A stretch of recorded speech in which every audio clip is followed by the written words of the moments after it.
This is the story of a quiet black farmer in Georgia who just wanted peace on his land. But when fake HOA cops began harassing him, smashing his mailbox, and trying to drive him out, he refused to bow down. What started as petty bullying turned into a battle of wills, one man's dignity against a system of intimidation. And when the truth came to light, it shook the entire town. Samuel Carter had chosen Georgia for its rolling hills, wide open skies, and the promise of finally building a life away from the noise of the city. At 52, with streaks of gray brushing his temples, Samuel wanted nothing more than quiet evenings on his porch and mornings spent tending his small plot of land. He wasn't rich, but he had saved enough from years of construction work in Atlanta to buy a modest ranch-style house outside the town of Fairview. The neighborhood looked peaceful at first glance. Children rode bikes down the cul-de-sac, retirees trimmed hedges, and families grilled on weekends. But beneath that calm surface lay an undercurrent Samuel didn't expect. His property sat inside a subdivision governed by an HOA, one that residents half-jokingly referred to as the law of the land. For Samuel, rules were nothing new. He had lived in apartments where management nitpicked over doormats and blinds. But this HOA was different. It wasn't about keeping yards neat or painting shutters the same shade.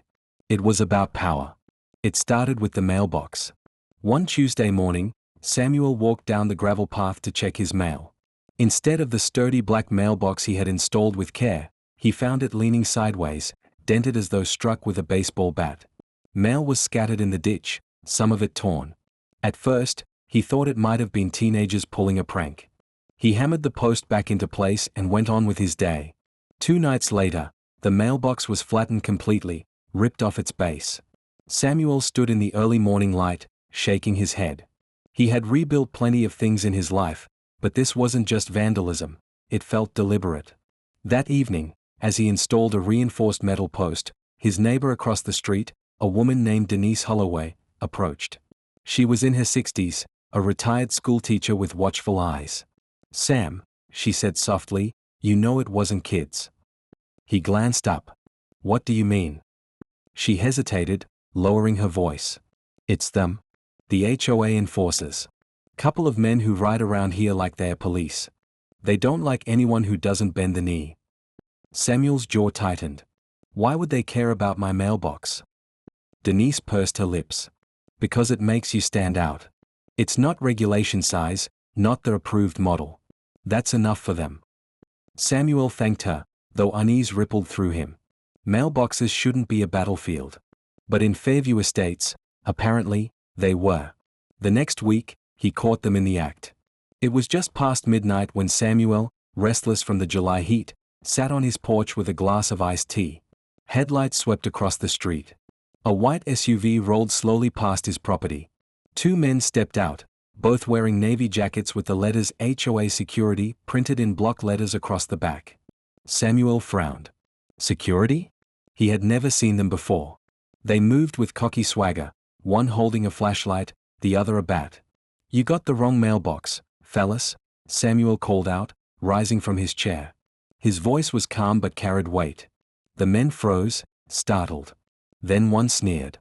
"You don't belong here, old man. Best pack up before things get harder." Samuel walked down to the edge of his lawn, every step steady. "This is my property. You want a problem, bring it to me, not to a box on a post." The taller man tapped the bat against his palm, smirking. "We'll be back." They climbed into their SUV and peeled off into the night. Samuel stood alone in the humid dark, heart pounding. He had faced his share of tough men on job sites, but this was different. These weren't random bullies, they were organized, emboldened by the false authority stitched on their jackets. The next morning, Denise came by again, worry etched on her face. "Sam, you need to be careful. Those men, they've run other families out. Folks just give up and move away." Samuel squared his shoulders. "I didn't work all my life to run from cowards. Let's see how they handle someone who doesn't scare easy." That evening, he installed a motion-activated camera near the mailbox. Then another one above his garage. He wasn't just protecting his property, he was documenting everything. If they wanted to play games, he would be ready.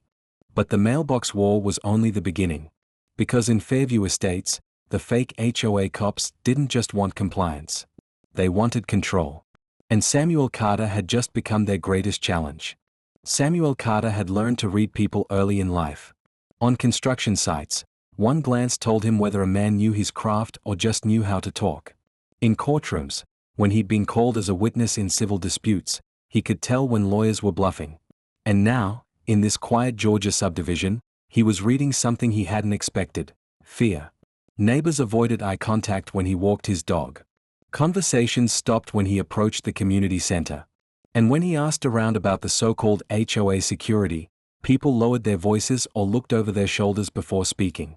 "Sam," Denise whispered one evening, "it's better if you just let things be. Fix your mailbox to their liking. Paint your shutters the approved color. They move on when you stop resisting." He stared at her, incredulous. "That's not moving on. That's surrender." She sighed heavily. "It's survival." But Samuel Carter had survived much worse than paint swatches and petty tyrants. He had marched for voting rights as a boy with his father. He had endured slurs from supervisors who thought a black man couldn't run a crew. He had buried his wife, Gloria, after a long fight with cancer, and raised his son, Marcus, through grief. He knew the weight of hardship, and he knew when to stand tall. This, he decided, was one of those times. The harassment grew bolder. One Saturday, as Samuel worked in his garage, 2 trucks idled at the end of his driveway. He wiped sweat from his brow and stepped out, rag in hand. 4 men leaned against the vehicles, arms crossed. All wore those same navy jackets with HOA security in bold letters. The leader, a heavy-set man with a buzz cut, grinned. "Morning, neighbor. You're behind on your fees." Samuel frowned. "My dues are paid. Got the receipts to prove it." The man smirked. "Not our records. And until you settle up, we'll be assessing penalties."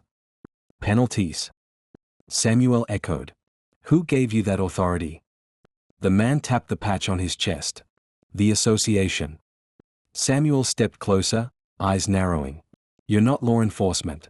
You're not even elected. You're just thugs in jackets." The men bristled. One cracked his knuckles. Another spat in the dirt. But Samuel didn't flinch. His father's words rang in his ears: "A man's land is an extension of his soul. Don't let anyone trespass on either." Finally, the leader leaned in, his breath reeking of cheap beer. "We'll see how long you last, old man." Then he waved, and the trucks rolled away. That night, Samuel checked his cameras. Sure enough, the SUV and trucks had circled his property 3 times. At 2 a.m., someone had shined a flashlight into his windows. Another figure had rattled the gate. Every movement was captured, saved, and backed up. Evidence. But evidence meant little if no one would act on it. He drove to the Fairview County Sheriff's Office the next morning, footage loaded on a flash drive. The deputy at the desk, a young man barely out of training, frowned as Samuel explained. "Sir, unless they actually break into your house, it's just neighbor disputes. HOA stuff. Civil matter." Samuel's jaw tightened. "Civil matter? They're impersonating law enforcement. They're threatening me." The deputy shrugged. "I'll file a report. But these HOA folks, they've got friends in county council. You know how it is." Yes, Samuel thought bitterly. He knew exactly how it was. The intimidation campaign escalated. Someone dumped a pile of garbage in his yard. Weeks later, his car tires were slashed. One morning, he found the words "Not Welcome" spray painted across his garage door. Marcus, his 24-year-old son, visited one weekend and saw the damage. He clenched his fists. "Dad, this ain't right. Let me call some of my guys, we'll handle this." Samuel shook his head firmly. "No, son. That's what they want. For us to swing back, lose our cool. Then they get the upper hand." "But you can't just take it," Marcus argued. "I'm not taking it," Samuel said evenly. "I'm documenting it. Step by step. They want me gone, but I've got roots here now. I won't be uprooted by cowards." The community divided around him. Some residents whispered support but stayed distant, afraid of retaliation. Denise continued to bring him baked goods, her small way of showing solidarity. But others looked at him with resentment, as if his resistance was the reason the HOA cops patrolled harder, shouted louder. At the next community meeting, the tension boiled over. Samuel walked into the hall, shoulders square. Dozens of residents filled folding chairs, murmuring nervously.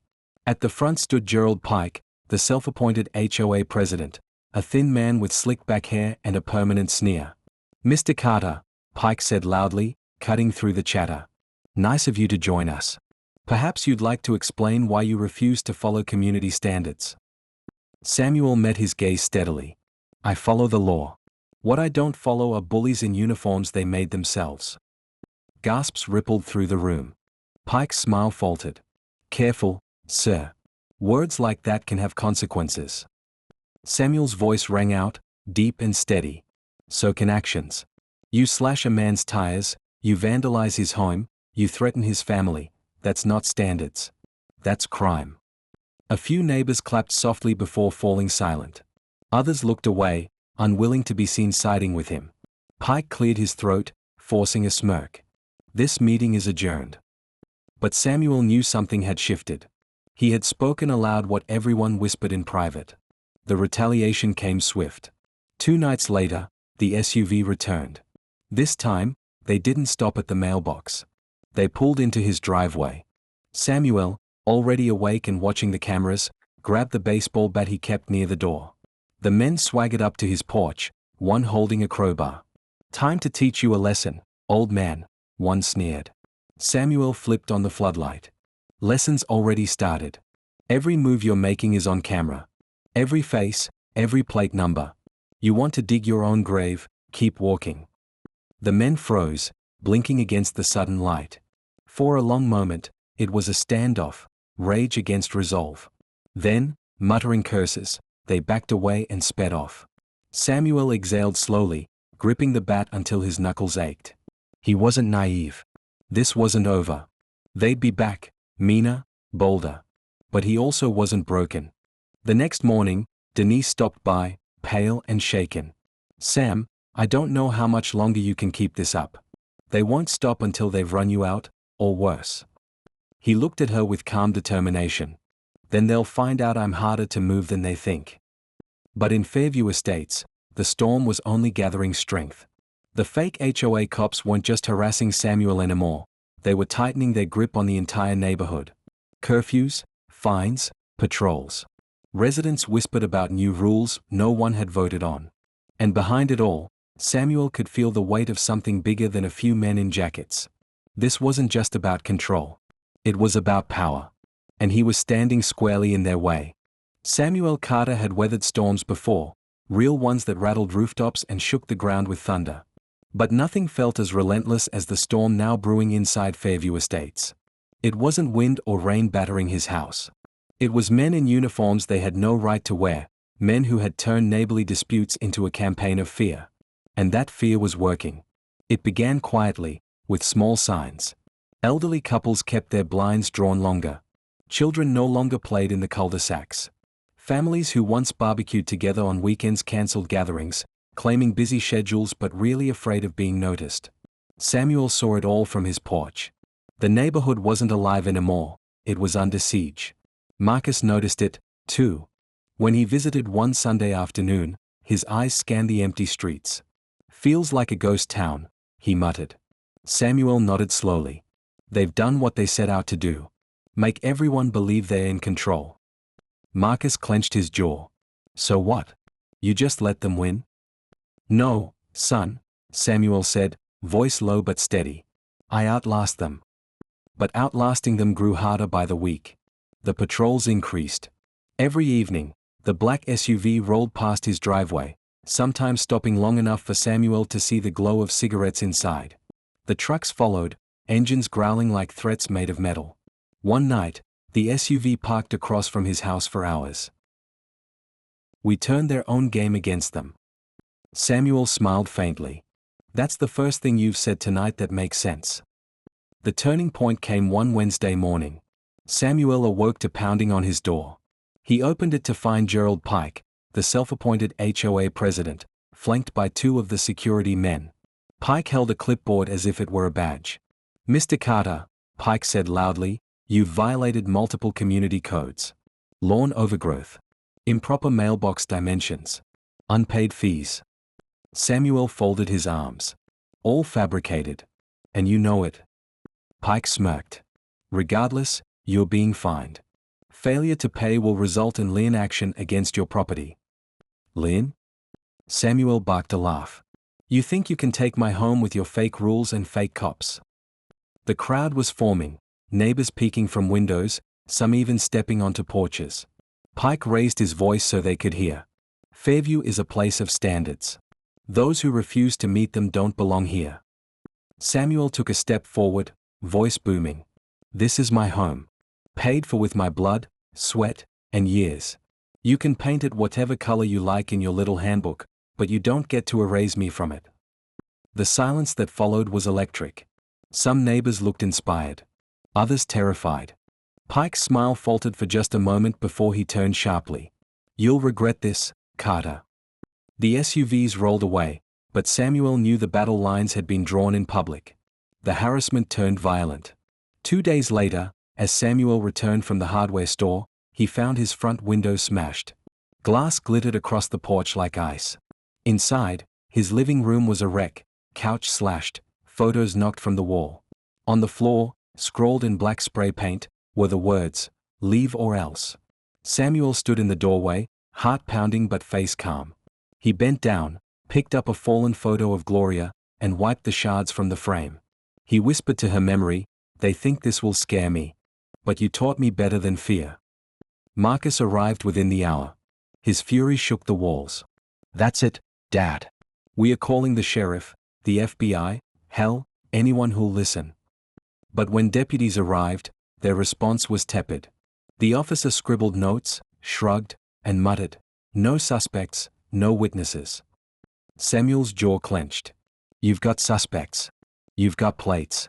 You've got video." The deputy avoided his eyes. "I'll file it. But you know how things are. Don't stir up more trouble than you already have." Marcus nearly lunged at the man. Samuel held him back. "Later," he said quietly, "that's the problem, son. They don't see this as their fight. Which means it's ours." Samuel began rallying allies. It started small. Denise, with her quiet courage. Linda and her husband, who admitted they'd grown sick of Pike's bullying but had been too afraid to speak. Then a retired teacher, Mr. Henderson, who told Samuel, "I've lived here 30 years. Never seen anything like this. If you're standing up, I'll stand with you." Samuel began hosting quiet meetings in his garage. Over coffee and folding chairs, neighbors shared stories, fines that came out of nowhere, harassment when they questioned rules, intimidation when they pushed back. Some even suspected the security force was pocketing HOA funds, using fear to cover their tracks. "This isn't about grass or shutters," Samuel told them. "This is about power. And power only works if we let it." The group nodded. For the first time, Samuel saw something besides fear in their eyes. He saw resolve. But Pike and his cops sensed the shift. And they struck harder. One Saturday evening, as Samuel grilled in the backyard with Marcus, floodlights snapped on from across the fence. A voice shouted through a megaphone. "Samuel Carter. You are in violation of community regulations. Cease your gathering immediately." Samuel turned slowly. 3 trucks idled on the street beyond his yard, men spilling out in dark jackets. Neighbors peeked from blinds as the cops shouted and jeered. Marcus stepped forward, fists clenched. "This is insane. You don't own us." Samuel placed a firm hand on his son's shoulder. "Not tonight." Instead, he raised his phone high, camera recording. He walked to the fence, voice steady. "You want the world to see how far you'll go? Fine. Let them see. Because this ends here. You don't scare me. You never will." The men cursed, but they didn't climb the fence. Eventually, they piled back into their trucks and roared off. Samuel exhaled slowly. The fight wasn't over, but the footage was powerful. He uploaded it that night, sharing it with every contact he had, from neighbors to reporters to civil rights groups. For the first time, the silence surrounding Fairview Estates began to crack. But Pike wasn't done. He doubled down, convinced he could crush Samuel before the story spread too far. Flyers appeared in mailboxes smearing Samuel as a troublemaker and an outsider. Anonymous calls rang his phone late at night with whispered threats. And then came the letter. It was shoved under his door one morning, scrawled in angry red ink.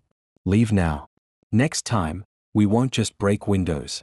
Samuel read it twice, then set it calmly on the counter. Marcus stared at him in disbelief. You just, calm? Samuel looked out the window at his battered yard, his neighbors' fearful houses, the street where shadows still prowled.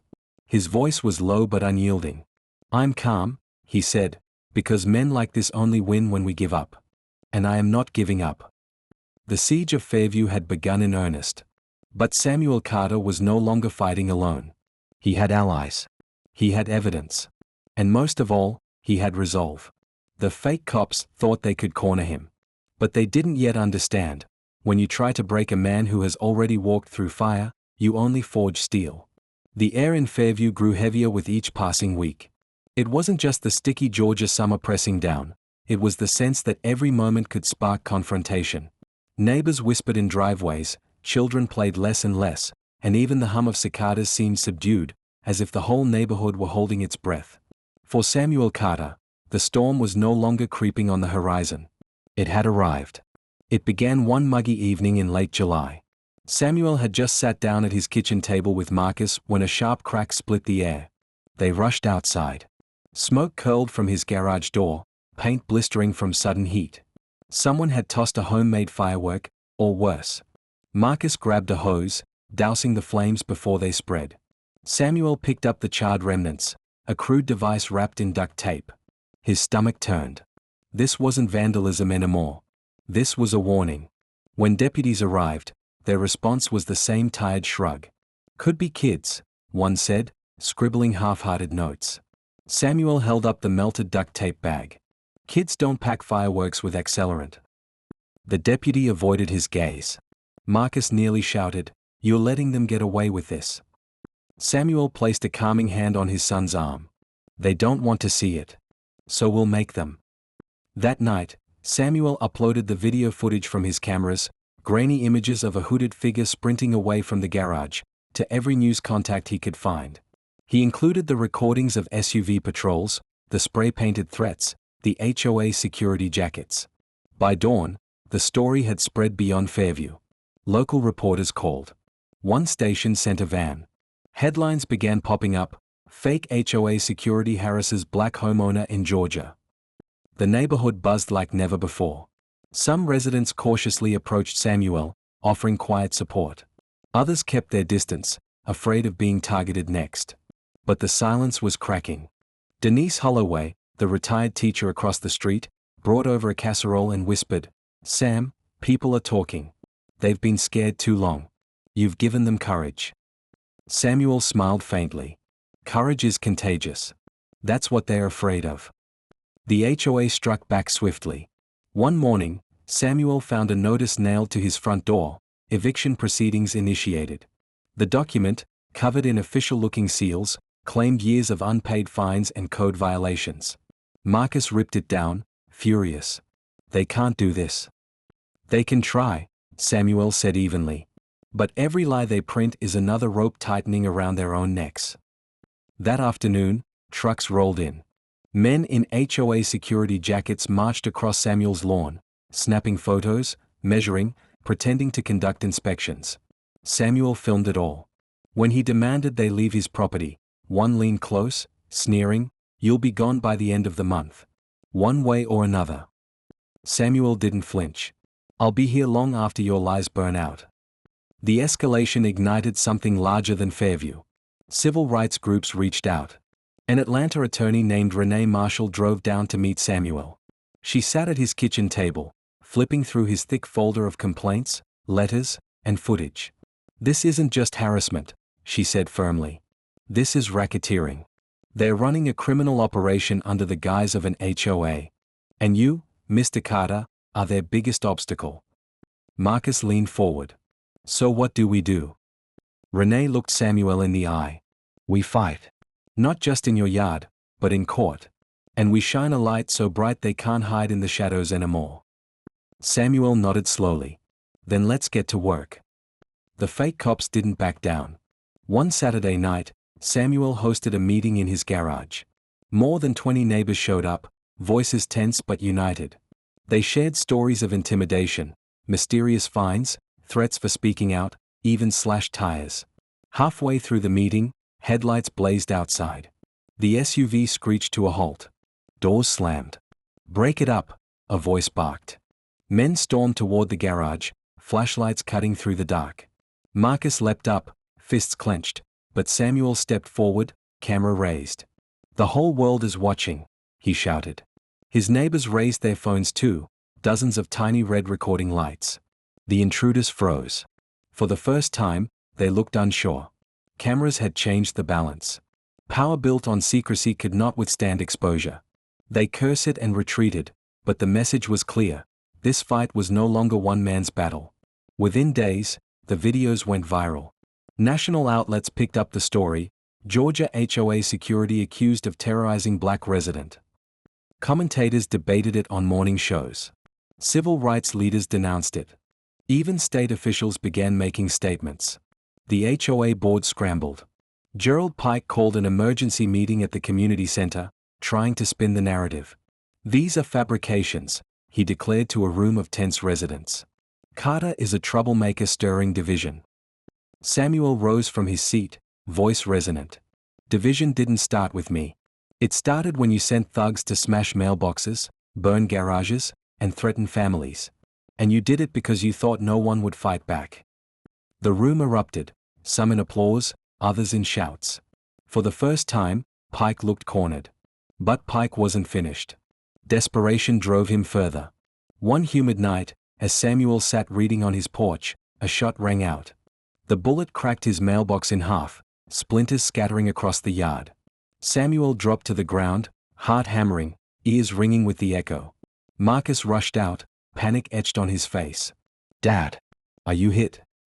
Samuel shook his head, chest heaving. The mailbox smoked beside him. "They're getting reckless," he said quietly. "They know they're losing." Police arrived, lights flashing. But instead of urgency, Samuel saw the same indifference. One officer muttered, "Could have been random." Marcus snapped, "Random? After months of threats." Renee, who had come after hearing the news, stepped forward. "Enough. We are filing for an injunction. These men need to be stripped of their false authority before someone dies." Samuel stood, fists clenched at his sides. "I've been patient. I've been calm. But patience isn't weakness. It's strength. And now, it's time for the law to do what it was meant to do." The lawsuits hit like thunder. Renee filed charges of harassment, racketeering, fraud, and hate crimes. The DA's office announced a criminal investigation. Suddenly, the men who strutted in dark jackets looked less like enforcers and more like defendants in waiting. But Pike still believed intimidation could save him. He doubled the patrols, barked orders at neighbors, tried to stage one last show of dominance. Samuel refused to blink. One evening, as Pike and his crew marched down the street, Samuel stepped into the center of the cul-de-sac, phone raised. Behind him, neighbors gathered, dozens strong, cameras flashing, voices murmuring. "This ends tonight," Samuel called. "No more threats. No more lies. You can't run from what's coming." The men stared, caught between fury and fear. For the first time, they seemed smaller, their uniforms nothing but fabric, their power slipping like sand through clenched fists. The breaking point had come. Fairview was no longer silent. The nation was watching. And Samuel Carter stood unbroken at the center of it all, proof that dignity, once awakened, could not be crushed. But the storm was not over. The next battle would be fought not on lawns or cul-de-sacs, but in the cold, echoing chambers of courtrooms, where truth and lies would finally collide. The Fairview County Courthouse had seen its share of trials. Petty theft, property disputes, the occasional felony that made the local paper. But never anything like this. By the time State of Georgia versus Gerald Pike et al. Hit the docket, the entire town buzzed. Reporters camped on the courthouse steps. Satellite vans lined the square. National outlets teased segments with headlines like, "Fake HOA cops put on trial and black farmers fight for justice becomes a national story." And at the center of it all was Samuel Carter, broad-shouldered, calm-eyed, wearing his one good suit. The opening shots. The courtroom overflowed the morning of jury selection. Residents of Fairview packed the gallery, some there to support Samuel, others curious to see Pike face justice. Denise Holloway sat in the front row, clutching a notebook, eyes sharp as ever. Marcus flanked his father, restless energy radiating from him like heat. When Pike entered, he no longer wore crisp polos or smug smiles. Shackled at the wrists, he shuffled forward in an orange jumpsuit. Behind him came 4 of his officers, the men who once patrolled the cul-de-sacs, now stripped of their uniforms and facing charges of harassment, fraud, conspiracy, and attempted arson. Samuel's gaze never wavered. For months, he had faced them on his lawn. Now, he faced them on neutral ground. The state's attorney, a sharp woman named Carla Green, wasted no time. These men, she told the jury, built a regime of fear in a suburban neighborhood. They pretended to be police, levied false fines, and terrorized families. They thought their power was unshakable. But power built on lies crumbles when confronted with truth. She gestured toward Samuel. And one man's courage forced that truth into the light. The defense tried its spin. Pike's attorney argued that the HOA security was merely an overzealous neighborhood watch, that Samuel exaggerated, that videos were taken out of context. But murmurs rippled through the gallery. Everyone had seen the footage. Everyone had heard the threats. Testimonies. Samuel was the first witness. He walked steadily to the stand, swore the oath, and sat tall. Carla began gently. "Mr. Carter, can you tell the jury why you moved to Fairview?" Samuel's voice was low, deliberate. "I wanted peace. A home where I could sit on the porch, watch the sunset, and know my work had built something worth keeping." And what happened instead? He glanced toward Pike, then back to the jury. "Instead, I found men who thought fear was law. Who smashed mailboxes, threw fire at my garage, painted threats on my walls. They wanted me gone because I didn't bow to them. Because I didn't look like what they thought belonged." The room fell silent, every ear straining. Carla played videos, SUV patrols circling his house, the spray-painted "Leave or Else," the shattered mailbox, the late-night standoff. The jurors leaned forward, faces tight. When Pike's attorney cross-examined, he tried to rattle Samuel. "Mr. Carter, isn't it true you often confronted my client? Raised your voice? Escalated situations?" Samuel met his gaze calmly. "I raised my phone. I raised my evidence. The only thing I escalated was the truth." The gallery erupted in murmurs. Even the judge hid a faint smile behind his gavel. Neighbors followed Samuel on the stand. Denise Holloway testified about years of intimidation. "He was targeted because he wouldn't bend," she said firmly. "And because he's a black man who refused to be small." Mr. Henderson, the retired teacher, described the so-called HOA meetings that devolved into shouting matches. It wasn't democracy. It was Pike barking orders, and his men enforcing them. Then came Marcus. His testimony was fiery, raw. "They tried to break my father. But what they didn't understand is you can't break a man who already carried the weight of this country on his back, working every day to build something from nothing. They thought smashing a mailbox would scare him. It only made him stronger. And it made all of us stronger too." Samuel blinked back tears at his son's words. The collapse of the defense. The turning point came with Renee Marshall, Samuel's attorney, presenting financial records.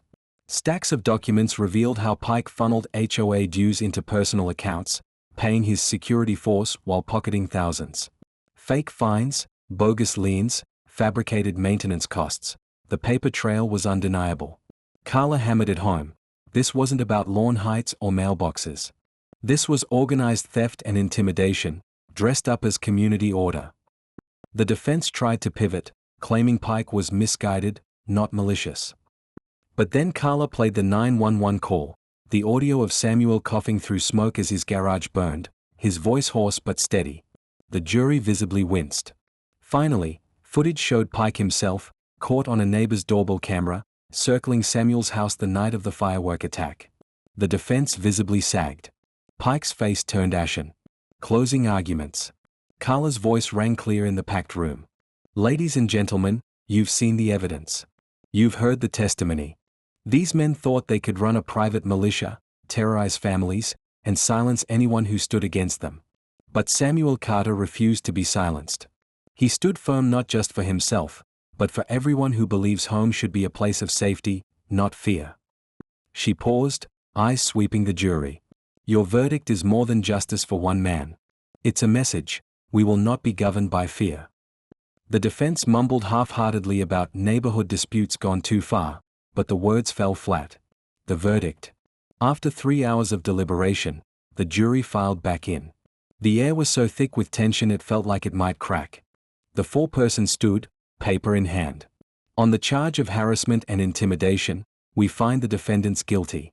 On the charge of fraud and misappropriation of funds, guilty. On the charge of conspiracy to commit arson, guilty.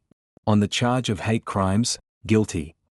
The gallery erupted, gasps, whispers, muffled cheers. Denise clutched Samuel's hand. Marcus exhaled sharply, fists trembling with relief. Pike slumped in his seat, face drained of color. The security men stared blankly ahead, their swagger gone. The judge's gavel struck. Order. Sentencing will proceed. Sentencing. 2 weeks later, the courtroom filled again. Pike and his men stood before the bench, shackled. The judge's voice was stern. Your actions corrupted the very idea of community. You terrorized your neighbors, profited off fear, and nearly cost lives. For this, you will serve no less than 25 years in state prison. Pike's shoulders sagged. His men cursed under their breath, but the gavel silenced them. Justice had spoken.